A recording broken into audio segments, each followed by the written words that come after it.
प्रिय विद्यार्थियों, पिछले वीडियो लेक्चर में हमने पढ़ा था मोड ऑफ वाइब्रेशंस, यानी वाइब्रेशन के हमारे कौन कौन सी विधाएँ होती हैं उनके बारे में। और मैंने आपको बताया था कि ये जो हमारे मोड्स हैं ये दो प्रकार के थे। एक हमारा स्ट्रेचिंग वाइब्रेशन और दूसरा बेंडिंग वाइब्रेशन। और बेंडिंग वाइब्रेशन में भी मैंने आपको 4 प्रकार के बेंडिंग वाइब्रेशन बताए थे। एक कैंची नुमा जिसको हमने सीजरिंग कहा, दूसरा वैगिंग जिसको अभिदोलन के रूप में कहा, तीसरा रॉकिंग जिसे हमने संदोली कंपन कहा, और चौथा हमारा ट्विस्टिंग जिसको व्यवर्थ कंपन कहा। आज हम यहाँ पर प्योर वाइब्रेशनल स्पेक्ट्रा के बारे में अध्ययन करेंगे कि प्योर वाइब्रेशनल स्पेक्ट्रा किस प्रकार से प्राप्त होते हैं और इसके लिए हमारा चयन नियम क्या होगा। देखिए, अणुओं के कंपन में जो विभिन्न ऊर्जा स्तर बनते हैं उनमें संक्रमण से ही इस प्रकार के स्पेक्ट्रम प्राप्त होते हैं। और इस प्रकार के स्पेक्ट्रमों के लिए जो चयन नियम है हमारा वो होगा डेल्टा V = ±1, लेकिन डेल्टा J = ±1 ही होता है, अर्थात डेल्टा J 0 कभी नहीं होता। अतः एक द्विपरमाणु अणु का विशुद्ध कंपन स्पेक्ट्रम कभी भी प्राप्त नहीं होता, बल्कि कंपन घूर्णन स्पेक्ट्रा प्राप्त होता है। जब हम V के मान में परिवर्तन करते हैं तो J के मान में भी परिवर्तन होता है। इसका कारण यह है कि कंपन ऊर्जा का मान घूर्णन ऊर्जा के मान से अधिक होता है। अतः उच्च ऊर्जा पर कंपन के साथ साथ घूर्णन भी स्वतः ही हो जाता है। इसलिए चयन नियम जो हमारा डेल्टा V ±V के है उसके अनुसार कंपन संक्रमण केवल निकटवर्ती ऊर्जा स्तरों में ही होते हैं, यानी पास वाले में।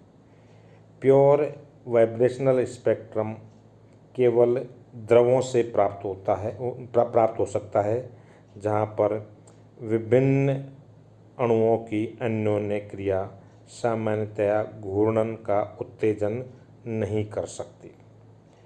और इस जो हमारा वाइब्रेशन स्पेक्ट्रम है इसकी इंटेंसिटी के बारे में अगर हम बात करें तो सामान्यतया कमरे के ताप पर अधिकांश अणुओं में V = 0 कंपन अवस्था में होते हैं और V = 0 से 1 पर ही स्पेक्ट्रम में तीव्रतम बैंड प्राप्त होती है,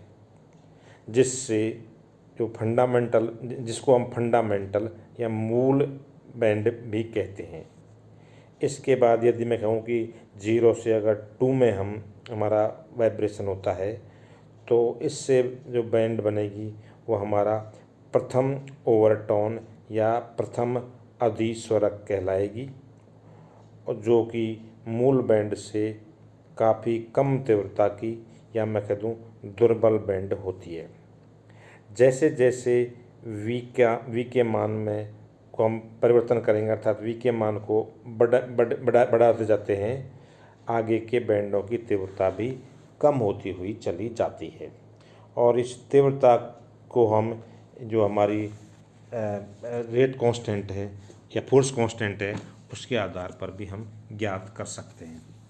तो मैं ये कहूँ कि फोर्स कांस्टेंट को, किसी बॉन्ड के जो फोर्स कांस्टेंट है उसको हम किस प्रकार से ज्ञात करेंगे। तो देखिए, IR स्पेक्ट्रम में या IR स्पेक्ट्रम की सहायता से किसी द्विपरमाणु अणु में बल नियतांक का मान सरलता से ज्ञात किया जा सकता है। यदि अणु सरल आवर्ती दोलक की तरह कंपन करता है तो ऐसे कंपनों की आवृत्ति, इसको हम तरंग संख्या कहते हैं, को हम निम्न सूत्र द्वारा दिया जा सकता है। और वह है हमारे new bar is equal to 1/2 pi under the root of K upon mu.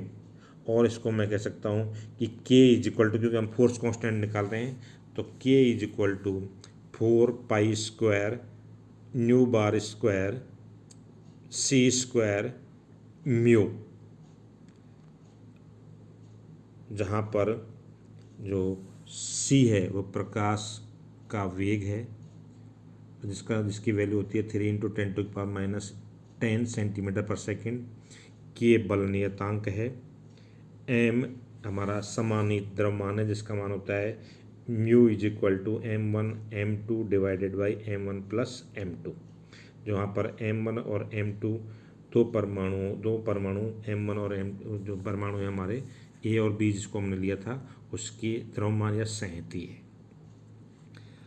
IR spectroscopy में से न्यू बार को माप लिया जाता है और फिर उस बंध के लिए के मान की गणना की जा सकती है।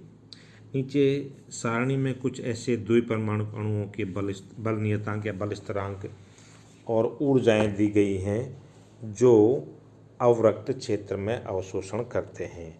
जैसे हमारी टेबल में देख लीजिएगा आप, C सिंगल बॉन्ड C, जिसको मैं कह दूँ C2H6 में, C डबल बॉन्ड C, जिसको मैं कह दूँ C2H4 में। तो इसमें जो बल नियतांक है C सिंगल बॉन्ड C में, वो 4.5 न्यूटन प्रति मीटर इनवर्स प्रति मीटर इंटू 10⁻³ है, जबकि जो ऊर्जा है हमारी वो है 333.4 किलो जूल प्रति मोल। इसी प्रकार C डबल बॉन्ड C, जिसमें हमारा C2H4 को ले सकते हैं, इसके बल नियतांक का मान 10 है, यूनिट हमारी सेम रहेगी, और इसकी ऊर्जा होगी वो होंगी 627 किलो जूल प्रति मोल। इसी प्रकार C ट्रिपल बॉन्ड C को देखें हम, तो यहाँ पर जो बल नियतांक है वो 16 है, और जो ऊर्जा का मान है वो है 827.6 किलो जूल प्रति मोल। इसी प्रकार CH बॉन्ड में जो बल नियतांक है वो 5 है, और जो ऊर्जा का मान है वो 409.7 किलो जूल प्रति मोल है। इसी प्रकार C डबल बॉन्ड O में जो ऊर्जा बल नियतांक है वो 12.3 है, जबकि जो ऊर्जा हमारी है वो है 744 किलो जूल प्रति मोल। HF में देख लीजिएगा 9.7 और 135 है। HCl में देखिएगा 4.8 बल नियतांक है और 102 किलो जूल प्रति मोल हमारी ऊर्जा है। HI में इसमें सबसे कम हमारी HI में होगी, जिसमें बल नियतांक 3.2 होगा और ऊर्जा हमारी 71 किलो जूल प्रति मोल होगी। इस आधार पर हम यदि फोर्स कांस्टेंट जो हमारे सारणी में दर्शाए गए हैं, तो इस सारणी से स्पष्ट है कि बल नियतांक का मान एकल बंध से डबल बॉन्ड या द्वितीय बंध व द्वितीय बंध से तृतीय बंध पर बढ़ता जाता है, यानी जो हमारा बल नियतांक है उसका मान बढ़ रहा है। सिंगल बॉन्ड में 4.5 था, डबल बॉन्ड में 10 था, और ट्रिपल बॉन्ड में हमारा कितना था 16। तो इससे स्पष्ट है कि के का मान बढ़ने पर उसकी बंध ऊर्जा का मान भी बढ़ता है। देख लीजिएगा बंध ऊर्जा हमारी सिंगल बॉन्ड सी की थी, वो हमारे 333 किलो जूल प्रति मोल था सीट, और जबकि ट्रिपल बॉन्ड की हमारे 827 किलो जूल प्रति मोल है। और बल नियतांक जो हमारा है वो प्रोपोर्शनल टू होता है बंध सामर्थ्य के, या मैं कह दूँ बंध ऊर्जा के।